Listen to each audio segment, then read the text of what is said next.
Hi, I'm Rob the art teacher. I want to share some insights today about choosing between open and closed lessons.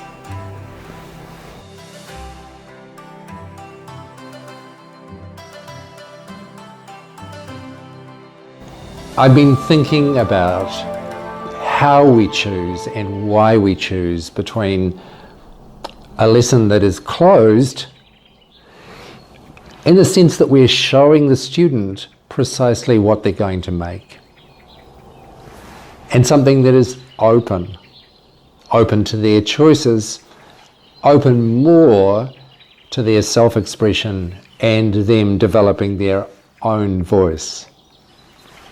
I've been thinking about these questions while reflecting on how we nurture and grow children's creativity.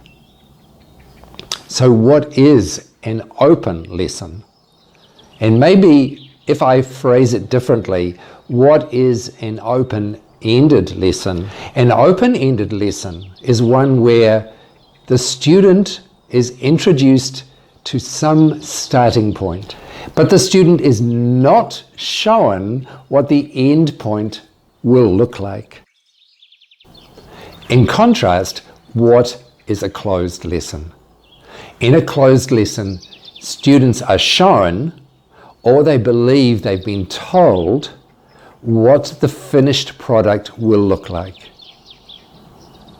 Now, in some cases, that's very, very important. If we're teaching some skills that require precision, for instance, folding paper, an origami project would be very frustrating if we did not see what the finished result should look like, and that helps us understand the folds we're making and know what we're heading towards. It also helps us compare what we did with how it should look. Closed lessons are very important for building skills, for understanding processes, and for knowing how to use materials.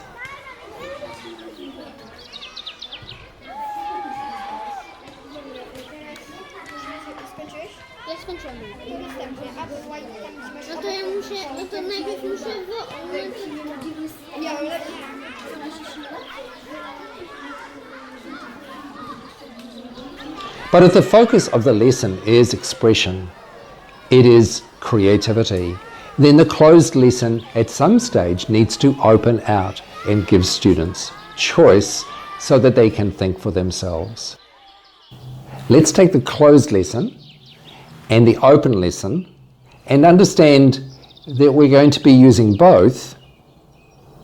What's the context that they sit in? What's the overall learning environment for us to use both open and closed lessons? Now, for me,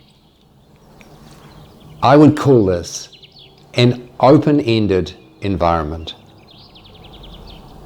That the whole environment is geared towards growing students' creativity. Now, I think that there are three artistic behaviors that are essential for creating this learning environment that is an open learning environment. The first one is self-expression. That students know that what I'm looking for as a teacher and what they should be asking of themselves is that they express themselves. That when they express themselves, this is going to be observed, acknowledged, and rewarded. The second key behavior is openness. Challenging the students to be open to new experiences, new art materials, new processes, new techniques, new ideas, and new reasons for making art. And the third key behavior in this open-ended learning environment is self-improvement, a desire to be doing better every day. These three elements go together: self-expression, new experiences, being open to those new experiences, and self-improvement.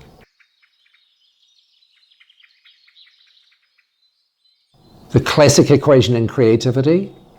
There's self-expression, what I know and can do and like and am familiar with, blended with something new.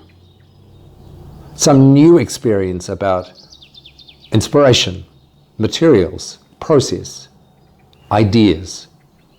The blending of these two together in some novel combination that produces a new third result that I could never have imagined without the new experiences, and that could never have arisen without my own creative self-expression in the mix as well. So you can see the learning environment weaves these things together and creates a culture where students expect to be able to use their own voice freely, where they also expect to be challenged with new ideas and new input from the teaching environment, from the classroom, from the artists they look at.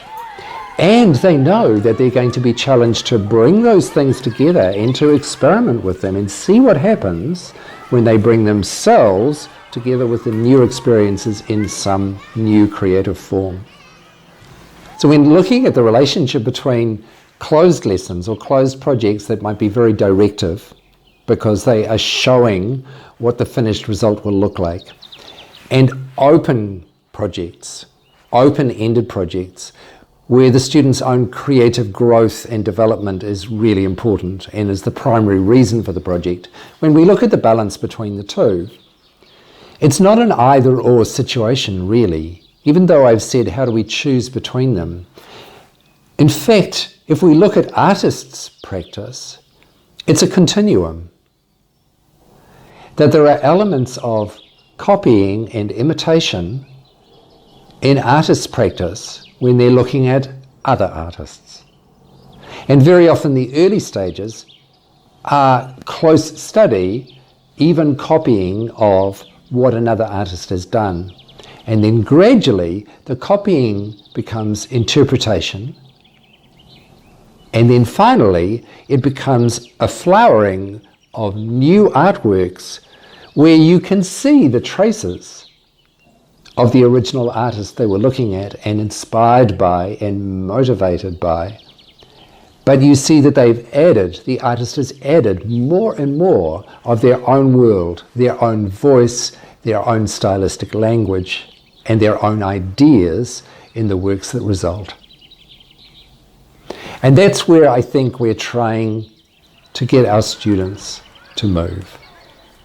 Understanding that absorbing and taking in new experiences can involve closed activities, the copying, the imitation.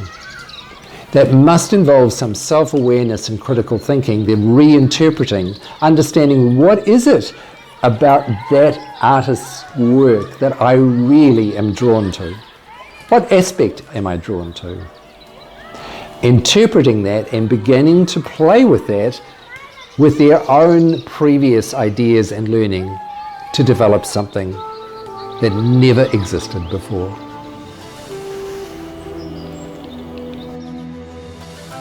Thanks for watching.